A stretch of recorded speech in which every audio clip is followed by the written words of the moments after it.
Et à présent, nous avons en ligne Madame Farida El-Choubeichi, parlementaire, journaliste et écrivaine. Bonsoir. Bonsoir à vous et à tous vos téléspectateurs. Toujours un plaisir de vous avoir avec nous. Merci beaucoup, moi aussi. Alors, suite à la rencontre aujourd'hui entre le ministre des Affaires étrangères Sameh Choukri et son homologue allemande, peut-on parler d'un changement de la position de l'Allemagne face au génocide qui se passe actuellement à Gaza? Oui, moi je vois que l'attitude égyptienne et la résolution égyptienne de notre président au début du conflit, et quand il a refusé catégoriquement l'émigration des Palestiniens, soit forcée, soit volontaire, ça volontaire, c'est-à-dire en fuyant la sauvagerie d'Israël. Maintenant, tout le monde commence à sentir qu'il avait raison et que, effectivement, c'est un pays agresseur, Israël, c'est un pays qui ne veut pas de paix, c'est un pays qui est là pour la destruction du monde arabe et pour freiner, si vous voulez, toute vie paisible et pacifique. Même avec l'État d'Israël, on a essayé, il n'y a pas moyen. C'est un pays qui ne peut vivre que sur les résultats de ces agressions. Et le monde entier maintenant commence à déplorer la sauvagerie des victimes, les femmes et les petits bébés. Et ça ne peut pas être justifié. Ils ne peuvent pas justifier tout ça. Et je crois que même aujourd'hui, enfin l'Allemagne a commencé à changer, voilà comme vous le dites maintenant, mais même le ministre des Affaires étrangères américain a commencé à parler aujourd'hui de Wael Dahdour, qui a perdu dernièrement son fils et qui a perdu toute sa famille, peut-être presque toute sa famille. Il a perdu presque toute sa famille. Presque toute sa famille, oui. Et ça ne peut pas être justifié. Ça ne peut pas, c'est-à-dire Israël prétend, comment dire, c'est-à-dire son but, c'est le terrorisme. Et le terrorisme, c'est elle. Parce que là, les petits bébés qui sont encore dans les petits, enfin, les deux, trois premiers mois ou 4 mois, ils ne peuvent pas être des terroristes. Les terroristes, c'est M. Netanyahu, et c'est le pays qui l'a soutenu jusqu'au bout et qui a commencé maintenant à sentir que les effets passifs vont aussi toucher l'Amérique. Mais est-ce que vous pensez que ce changement de position de la part des États-Unis, c'est sûr aussi d'un côté, parce que le budget de la guerre lui coûte très très cher, d'une part. Autre point, maintenant on commence à s'apercevoir que cette bataille ne sera pas gagnée pour Israël. Sûrement, et pas seulement ça, il y a aussi une répugnance de l'attitude des États-Unis, parce que d'où il a tout cet armement destructif et méchant et dévastateur, c'est les États-Unis. Et c'est les États-Unis, c'est le seul pays qui a refusé au Conseil de sécurité, il a refusé il a fait un veto contre l'arrêt de bombardement des civils. Et nous voyons maintenant des images, on ne peut pas faire monter des images. Les images sont là, c'est la réalité. On voit à quel point il y a une destruction massive. Il y a vraiment des ruines. Toutes les maisons et tous les immeubles sont devenus des ruines et les Palestiniens, les pauvres, ils vivent dans le vide, dans la rue. Et ça, l'Égypte fait un effort formidable pour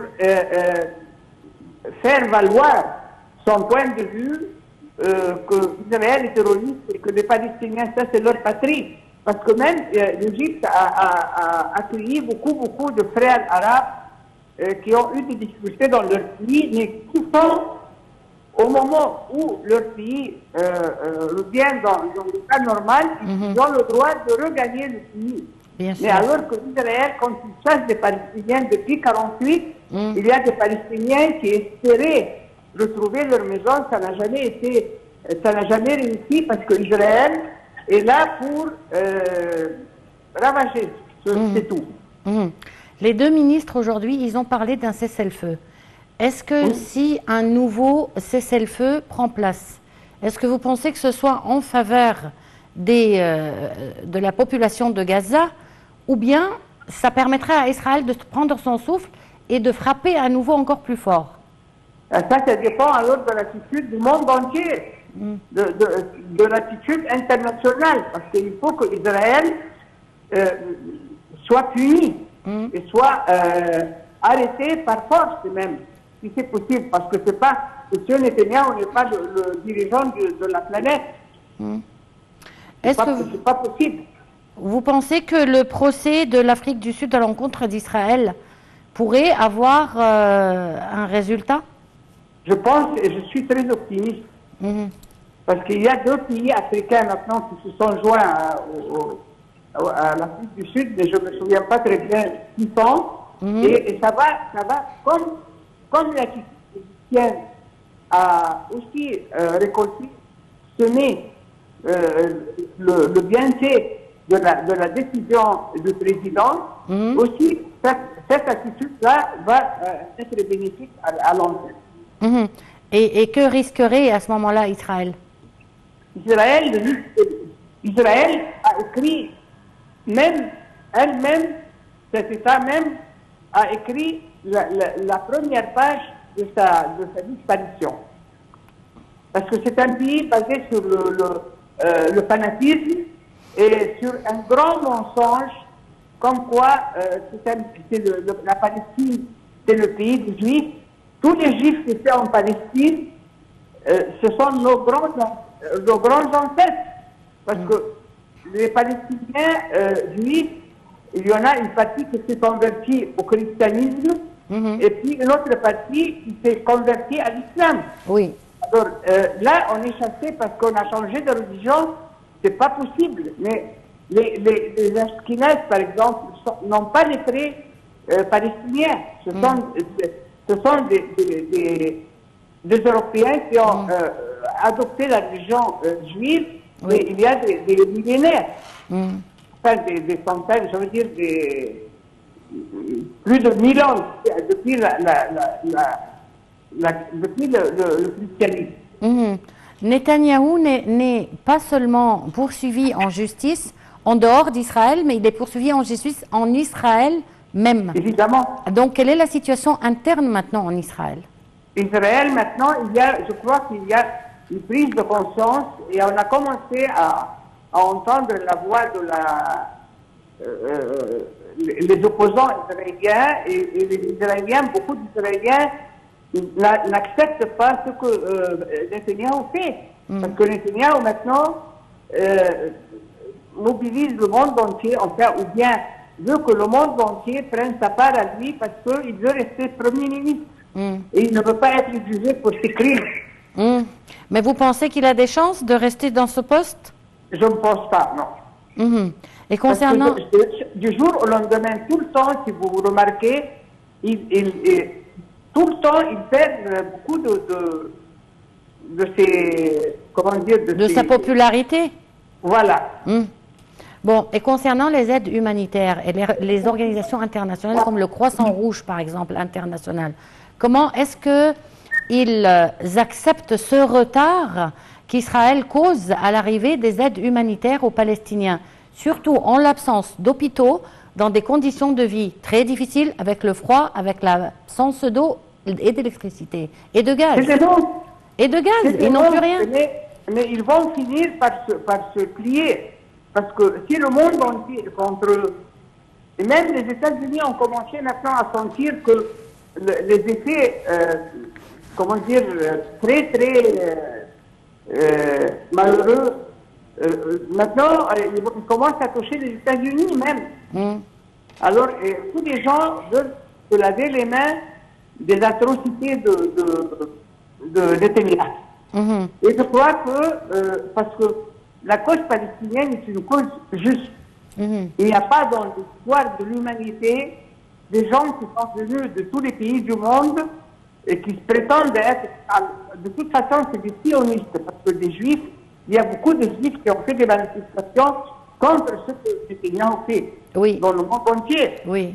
Et là, il y a beaucoup de papiers, beaucoup de pages qui vont être écrites d'une autre façon après cette expérience malheureuse-là. Est-ce que vous pensez que la solution à deux États a un espoir de voir un jour le jour? Et évidemment, il n'y a pas d'autre issue. C'est la seule solution acceptable et possible.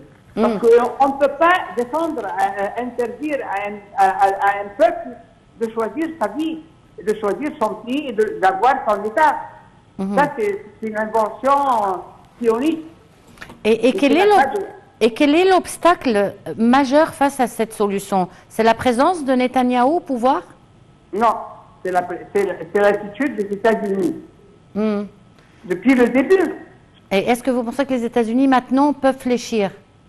Ils doivent. Ils doivent, parce que sinon, vous voyez, tout le monde, par exemple, est-ce qu'on n'aurait jamais pensé que la ministre des Affaires étrangères allemande allait partir de cette façon? Oui. Voilà. Alors, chaque jour, nous gagnons du terrain et les agresseurs perdent du terrain. Aussi, concernant la situation et la politique interne aux États-Unis, ils trouvent que maintenant les États-Unis ont dépensé trop d'argent dans cette guerre. Bien sûr.